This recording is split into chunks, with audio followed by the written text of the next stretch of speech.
First and foremost, how do you describe the mood, the appetite, and of course the IEC's preparedness to conduct tomorrow's poll? Well, I think the atmosphere in South Africa, particularly on the eve of the general elections, is a mix of anticipation and I think intention as well. The electorate appears highly engaged, online and offline, with a significant, I think, appetite for the change that it's been looking for and a keen interest, obviously, with the outcomes of these elections. And in terms of our Independent Electoral Commission, I think they've been working really diligently to ensure that all logistics and administrative aspects are in place. Despite the challenges of, online disinformation or logistic disruptions, they are really amped up to conduct a fair and transparent, election tomorrow. So the mood is really one of cautious optimism, with a strong public interest in really participating in this democratic process.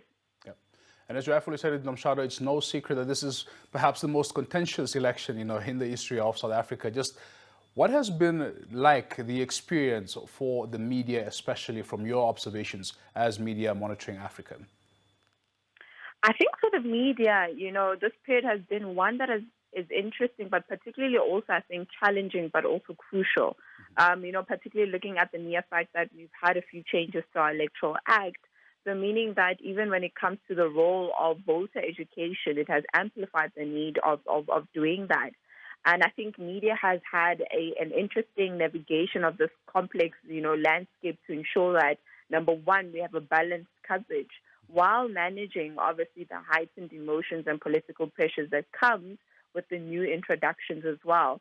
And I think in terms of giving space to, go away from the traditional events-based reporting and really start contextualizing these issues is quite key, because we can actually say that this election is indeed, has been one of the most contentious in South Africa's history.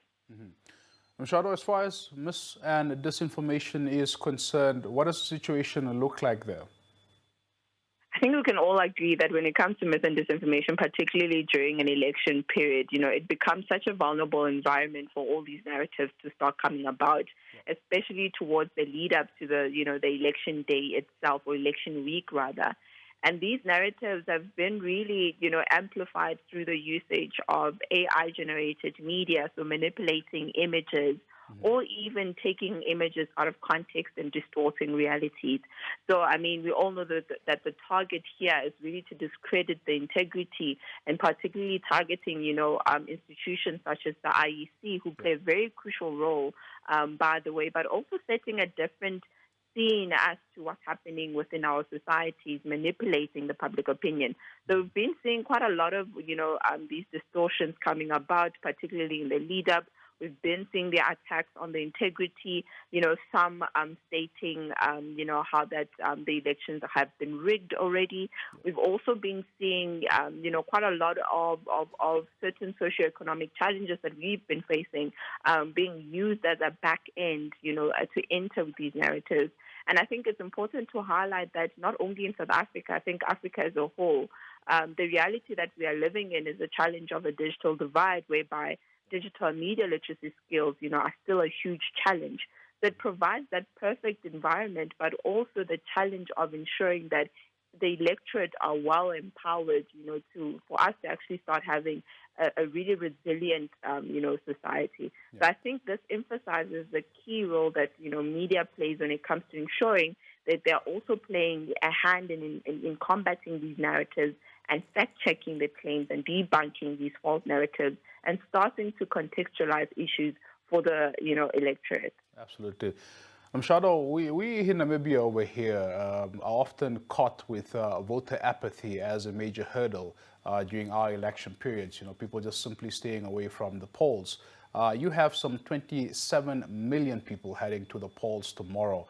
Do you think that there is buy-in from South Africans, that South Africans will show up tomorrow at the polls?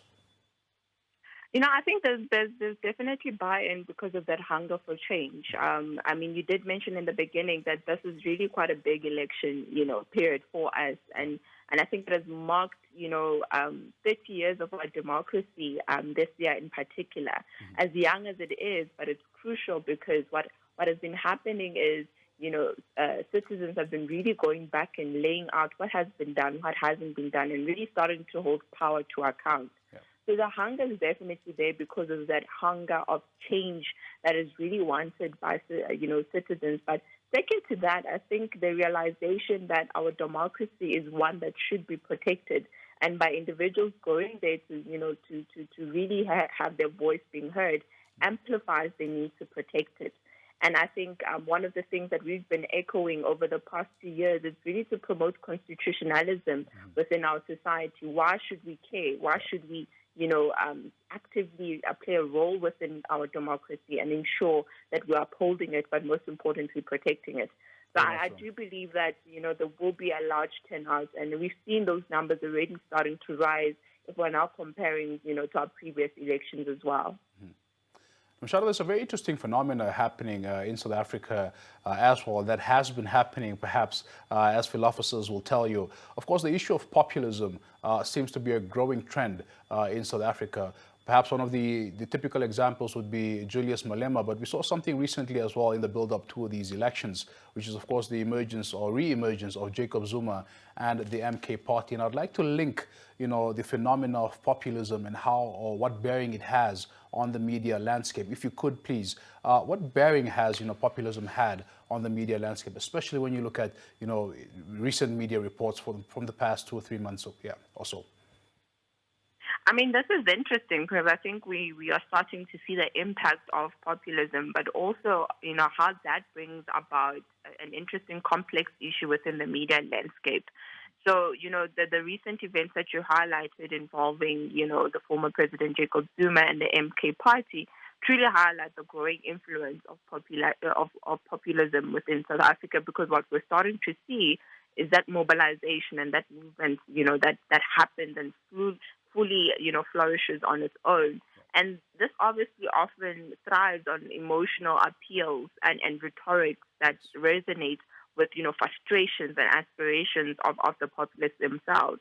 And I think for media, this really truly, presents both opportunities and I also like to say, obviously, challenges at hand.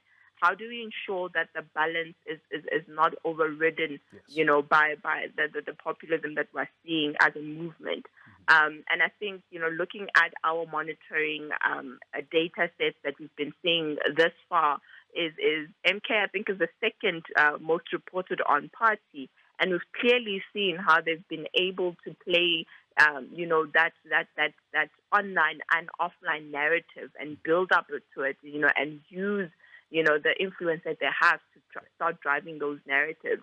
And I think this is where we need to start, being very careful as to how do we go about ensuring that the integrity of media is not really driven, by news agendas that are almost given, but rather than to interrogate what influence that we're seeing at that point. Absolutely. Lastly, Nomshado, as we conclude this interview, just what could these elections mean for the media landscape in South Africa? Just looking at, the next few hours, which are really crucial to the opening of polls tomorrow morning at 7, but also the period leading up after the close of polls. Just how crucial will the media be as the fourth estate? How crucial are these elections? I think one thing that we've been echoing, since the start of this period is to, really highlight the mandate and important role that media plays when it comes to ensuring that our democracy is upheld, but also power is held to account. And we've been seeing media really come up to the plate whereby we're starting to see issues that were interrogated, but also it wasn't really about just highlighting campaigns and manifestos, but interrogating what those actually mean for our citizens. Yeah. And knowing very well that we're navigating in a digital era whereby there's such an information overload, and some obviously term it as a disorder. And we always, drive to ensure that everybody goes to media for credible information to ensure that they're making informed decisions. Yeah. So that clearly indicates and situates media as the prime, direction or the prime institution when it comes to ensuring that credible media is really dispersed and disseminated during elections. And I appreciate that you mentioned post, because we always, navigate prior and present, but never really look at all those, messages, key messages and manifestos and campaigns that we were getting. What happens to all of those promises afterwards? And I think this is a nice opportunity for media to situate themselves as as that, voice of citizens to be able to interrogate these promises and say that, in actual sense, how will they be implemented? Were they just words, or were they really strategies to ensure that our country continues to flourish? So, I'm very excited to even see how community media, for example, I mean, we always, when we're in these conversations, we always pinpoint to mainstream, but also the role of community media and being able to, bring about that civic participation, the on-the-ground local issues, being able to look at, how socioeconomic challenges from their perspective come about to the larger scheme of things. So, this really emphasizes that media plays a crucial role, and it's key also to protect our journalists, because it's also a time whereby we're seeing a lot of harassment cases online and offline in terms of those, that want to really prohibit and almost censor media to continue to do their job.